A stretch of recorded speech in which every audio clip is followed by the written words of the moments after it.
So friends, हम करने जा रहे हैं ऑब्जेक्टिव्स ऑफ इंटरनल रिकंस्ट्रक्शन कि इंटरनल रिकंस्ट्रक्शन करने के पीछे ऑब्जेक्टिव क्या होता है। ओके, सो टॉपिक का नाम है ऑब्जेक्टिव्स बिहाइंड इंटरनल रिकंस्ट्रक्शन।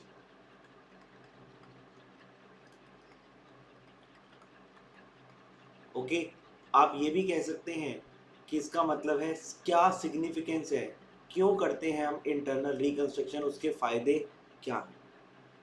ठीक है, तो पहला हमें ये समझना पड़ेगा क्या होता है कि एक कंपनी जब शुरुआत में बनती है तो उसको बनने के लिए जो खर्चे होते हैं उनको हम बोलते हैं प्रीलिमिनरी एक्सपेंसेस। क्या बोलते हैं? Preliminary expenses. प्लस वो कई बारी क्या करती है, जब शेयर्स इशू करती है और लोग खरीदते नहीं हैं तो उसको फेस वैल्यू से कम पर शेयर्स इशू करने पड़ते हैं, डिस्काउंट देना पड़ता है ऑन इशू ऑफ शेयर्स।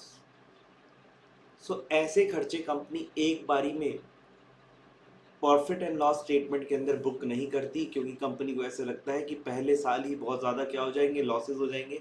तो कंपनी इन खर्चों को खर्चे नहीं दिखाती, इनको क्या करती है, इनको शो करती है एज एसेट्स। लेकिन डियर, ये रियलिटी में क्या है?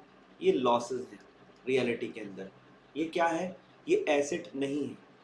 सो हम इनको क्या बोलते हैं? फेक एसेट, और आप बोल सकते हो फिक्टिशियस एसेट्स।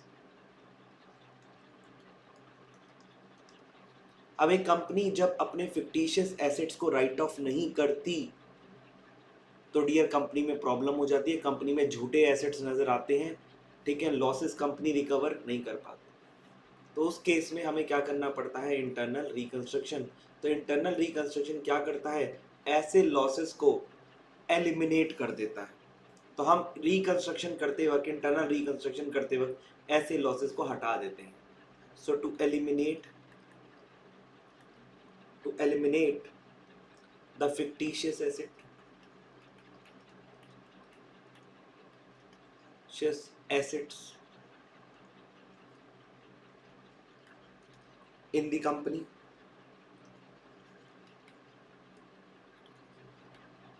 जैसे कि एग्जाम्पल क्या है? सच एज प्रीलिमिनरी एक्सपेंसेस,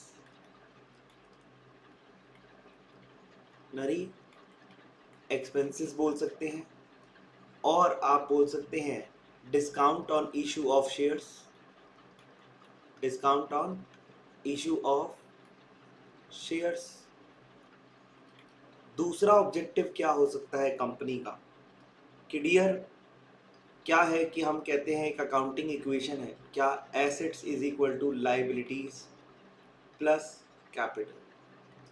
अब जब कंपनी में एसेट्स है ही नहीं तो इसका भुगतान किसको करना पड़ेगा? लाइबिलिटीज तो हमें चुकानी पड़ेगी, तो इसका भुगतान शेयर होल्डर्स को करना पड़ता है। तो हम क्या करते हैं, जितने अमाउंट के लॉसेस होते हैं और जितना लॉस लेंडर्स बियर नहीं करते, बाकी किसको बियर करना पड़ता है? शेयर होल्डर्स को। तो वो सारा का सारा हम क्या करते हैं, लॉस कैसे कम करते हैं? हम शेयर कैपिटल की वैल्यू गिरा देते हैं।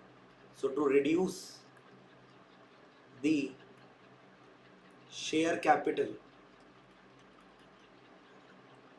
ऑफ द कंपनी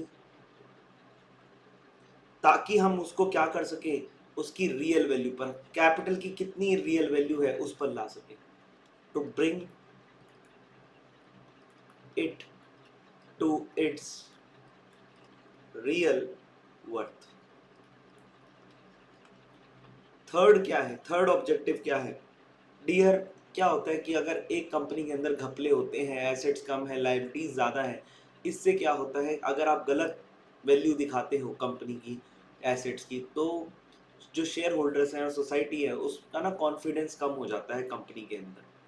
तो शेयर होल्डर्स का कॉन्फिडेंस इंक्रीज करने के लिए हम क्या करते हैं डियर? हम उनको बताते हैं कि रियल वैल्यू ये है कंपनी की, ये कैपिटल की वैल्यू है, और हम आपको इतना कमा के दे रहे हैं क्योंकि कंपनी की अब वैल्यू ज़्यादा नहीं है, तो हम कम एसेट्स यूज करके ज़्यादा कमा रहे हैं. So that will create a confidence again in the investors. तो वो दोबारा से क्या करता है, कॉन्फिडेंस क्रिएट कर देता है किसके, अमंग इन्वेस्टर्स के. सो creating confidence among whom, the shareholders. By providing them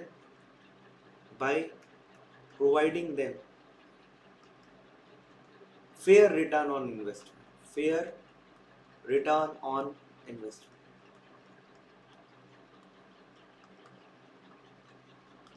next क्या है, किसी भी कंपनी की जो फाइनेंशियल पोजीशन है, औकात है, वो कैसे पता चलती है, उसके पास एसेट्स कितने हैं, उसमें से हम कर्जे माइनस कर देते हैं तो नेट वर्थ पता चल जाती है, या हम कहें इक्विटी की वैल्यू पता चल जाती है, शेयर होल्डर फंड्स की वैल्यू, तो वो तो ऐसे ही पता चलेगी. ठीक है, तो ये सारी चीज़ें कहाँ पे मेंशन है, बैलेंस शीट के अंदर.